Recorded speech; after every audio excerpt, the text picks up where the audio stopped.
Hi. Hello, everyone.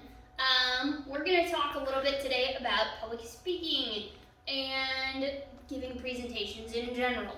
So, most of you, when we go to do public speaking, kind of get this sort of face. You get the little creepy hands going towards you. Those aren't my creepy hands going towards you. But you usually feel out of sorts, and most of you are going, oh my gosh, I'm not doing this. Why is this psycho teacher making me talk in front of people? It's horrible. I feel your pain, okay? Believe it or not, I know most of you are like, what the heck, she talks all the time, we can't get her to shut up. I know. But believe it or not, at one point, I did not like to talk in front of people either. My idea of public speaking was I'm going to curl myself into a ball, roll into a corner, and pretend I don't exist until everyone's done talking, and then magically reappear. I didn't like it either. The only reason I got better at it, and the only reason I got more comfortable is because people forced me to come out of my shell, and thanks to things like different teachers making me talk, 4-H, FFA, learning how to do livestock judging, give reasons, and having to practice those things and practice to be a better speaker, that's the only reason I got better at it. And my mother signed me up for a speech class, and I might have told her that I hated her. Sorry, Mom. When she did that, don't ever tell your parents you hate them, okay?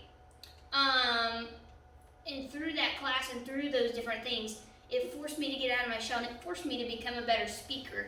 And not only did I end up becoming a better speaker, I became a lot more confident and gained a lot of other skills along the way as well. My point with this is, if I can do this, so can you. I'm not going to make you do something just so I can, gain some entertainment for watching you all squirm, because I actually don't like to do that, believe it or not, okay? Part of the reason why we do this is for you guys to build confidence. Learning how to become a better public speaker gives you confidence. Most people don't like to public speak for a couple different reasons. One is because you're not sure of yourself and you're like, well, I didn't prepare, I don't know what I'm going to say, how am I going to do this? Part of this is learning how to be prepared in advance. Now, not all the time are you going to get to be prepared. Sometimes you might have to speak extemporaneously, which means you don't really have time to prepare. If that's the case, we'll talk about that here in just a little bit. As a whole, most of the time, you're going to have a little bit of extra time to prepare.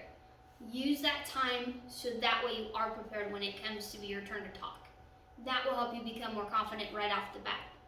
Even so, if you practice these skills, it's going to become second nature. Anymore, when I get on a stage, when I get in front of a crowd, I go automatically into my speaking/teaching voice, which means I talk louder. I'm a lot more aggressive. I'm funnier and better looking. Not really, okay? But I kind of go into that presentation mode because it's been so ingrained into me. It's easy to do, and I automatically feel more confident about it. You can do that too. It just takes a little bit of practice.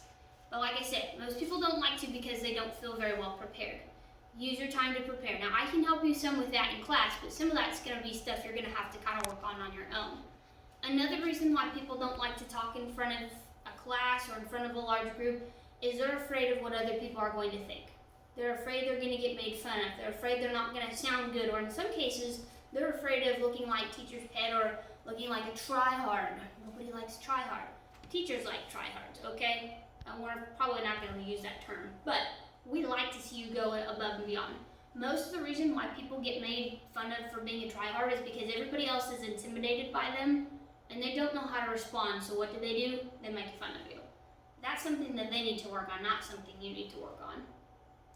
In this case, everybody in class, everybody in 7th and 8th grade that goes through ag is going to work on their public speaking skills. Why? It's important.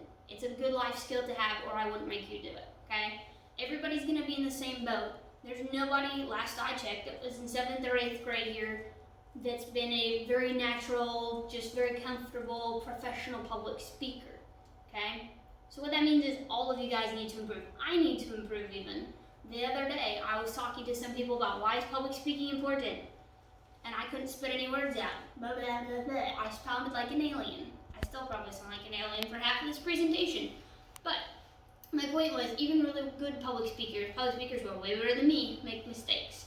If they didn't, we wouldn't laugh at half the stuff politicians are saying, or they wouldn't be on the news for saying stupid stuff. You get the point, okay? Public speaking, by practicing, by learning those skills, it will help you to be more confident. If you're more confident, you're going to care less about what other people think about you.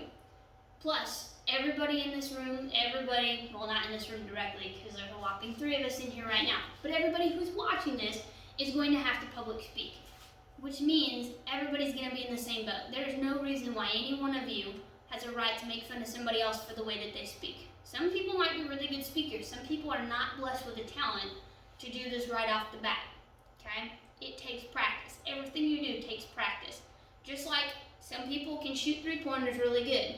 Some people have to work really hard at it. Some people can shoot free throws really well. Some people have to work really hard at it, okay? Different basketball players are good at different things. Not everybody's blessed with the same talents. If we were, life would be really boring and probably not very exciting. By working on this, it will help you gain public speaking skills. Not only will you be a better presenter in class, but you'll also just be a better presenter in life in general. Public speaking skills are one of the biggest things that employers are looking for. And I don't care what you end up doing in your life, at some point you have to communicate with people.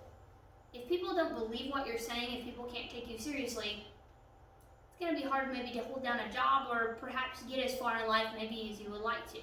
Public speaking is one of the things, or just learning to have good speaking skills, not even in public, just with your friends, is something that can carry you a long ways in life, which is part of the reason why we value it so much, and is part of the reason why we're going to practice it.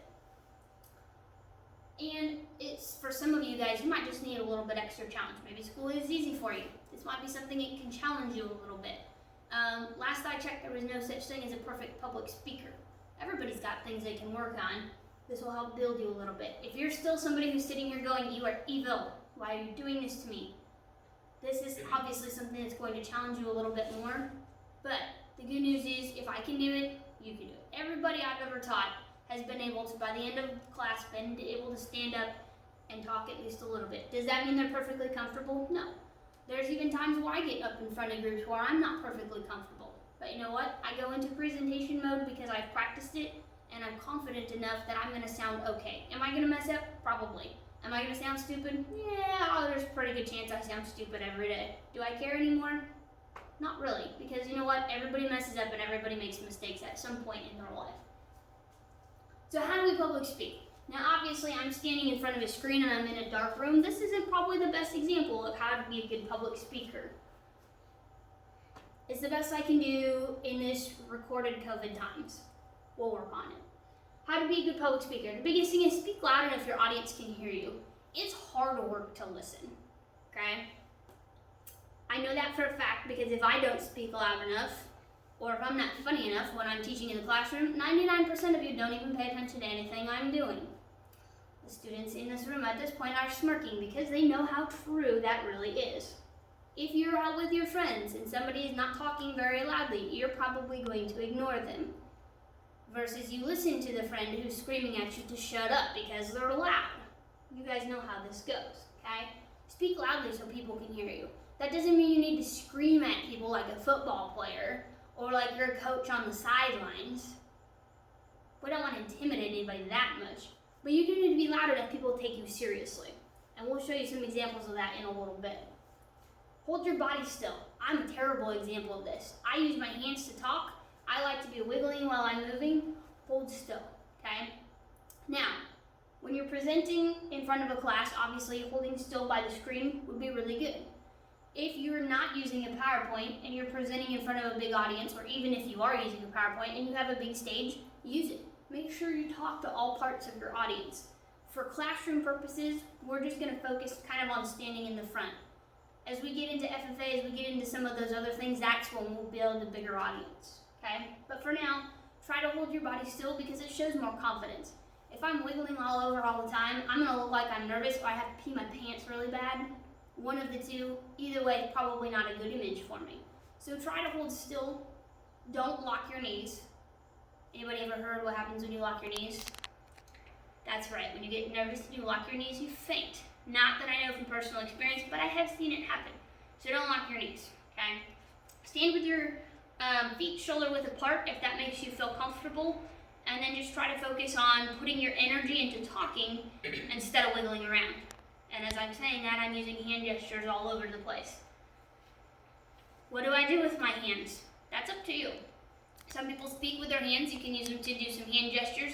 But if you're just doing the whole wiggly wavy arm like those inflatables that stand outside of things all the time, maybe you better work on holding your hands still. Use some voice fluctuations.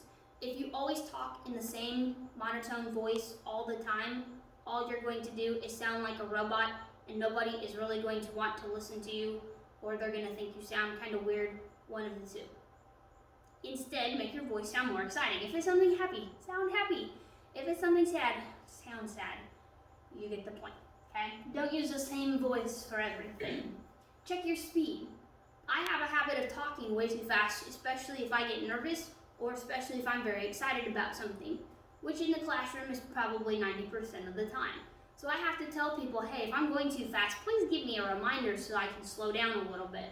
I am somebody that has to constantly work on my speed.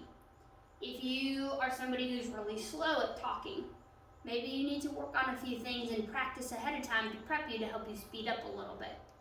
Use natural pauses. Don't just blur everything together in one sentence so that people don't understand what you're saying, because then they don't want to listen to you and then they just think you're kind of annoying because you're just talking one really, really long sentence and it doesn't really make sense. You get the point. Use your pauses to help you out, okay? If it's written out and there's a period, that's a stop sign. If you don't stop at the stop sign, you get pulled over and you get a fine. Use your stop signs, okay? If you're using a PowerPoint, so we're talking now a little bit more specifically for class purposes. If you're using a PowerPoint, such as what I am right here, make short bullet points. Don't put huge amounts of text on the screen. Why? People don't want to read that. If you put a huge amount of text on the screen and I look at it, I'm automatically going to go, nope, not reading that. I'm going to work on something else. I'm mentally checking out now. Plus, if you put huge amounts of material on the slide, you're probably going to end up just reading it. If you just read it off, most of the people usually you're presenting to are probably going to be able to read. They could have done that without you saying anything. Plus, if you're not the best reader in the world, and that's most people in middle school, if you're not the best reader in the world, standing up here trying to read off the screen is going to make you incredibly uncomfortable. This is part of the reason why you need to know your material ahead of time, so you don't have to read off the screen. Just tell me what you know. Give me a few basic bullet points that are off the screen, and then ad-lib the rest or explain the rest. The best way to do this as a middle school student, or even as a high school student, or even a professional speaker a lot of times, if you don't have stuff memorized, bring note cards. Write down some of your main points that maybe aren't on your screen on your note cards to help you out. Make it look nice. Obviously, this isn't anything overly fancy, but the font is big enough and easy enough to read. I've got a few pictures that kind of go with, and I've got some color changed up to show my main points. One of the biggest things is when you're presenting, be professional. That doesn't mean you have to be dull and boring. You don't have to stand up here, Bueller. Has anyone seen Bueller? Movie reference. If you don't get it, ask your parents, okay? There's Bueller's Day Off, watch it. Or don't watch it. Anyway, be professional, okay? That doesn't mean you have to be dry. You can still be funny, you can still add in some humor, but don't be up here like twirling stuff in your hands and saying, yeah, let's go to the next slide. That doesn't look very professional. People aren't going to take you seriously. Part of being a good speaker is so that people can take you seriously. You guys are important people. You have important stuff to say. We want to make sure people get it heard. Otherwise, they're not going to take you seriously. So that's what we have in our PowerPoint. I'm going to give you guys now a couple examples of what good and bad public speaking looks like, just to help you out a little bit.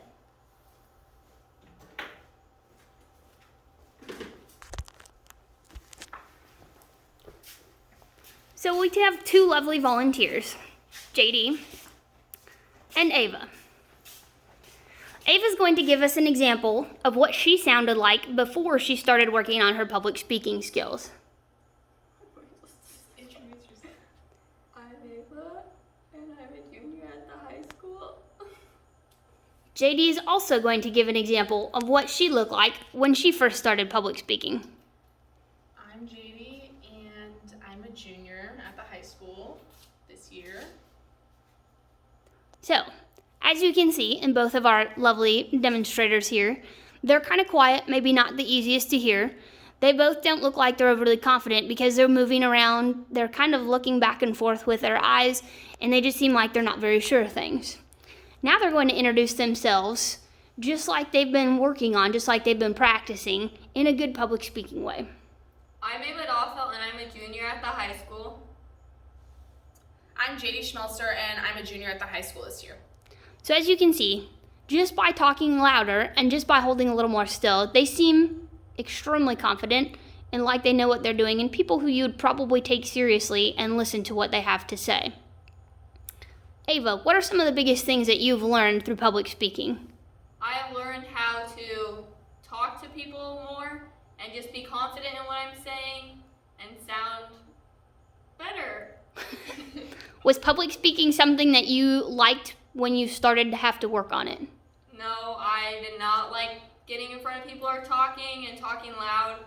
I used to be really shy, but now I can get in front of people and talk way easier. JD, what are some things that you've learned? Actually, first, we'll back up. I'm getting ahead of myself.